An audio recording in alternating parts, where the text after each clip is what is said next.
Do you waste hours manually auditing your Klaviyo flows? Learn how to get a complete AI audit in under 3 minutes. We'll open the Composer, locate the AI Audit option, trigger it, and then review the recommendations that follow. First up, go ahead and click on Composer in the menu.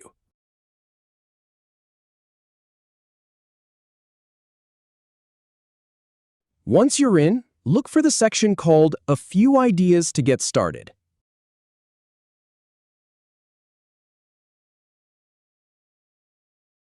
Then, click on Audit My Flows to kick off the AI audit.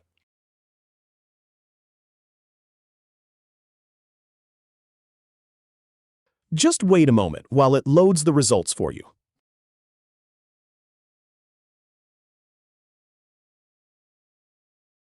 And there you have it. Your audit appears right on screen.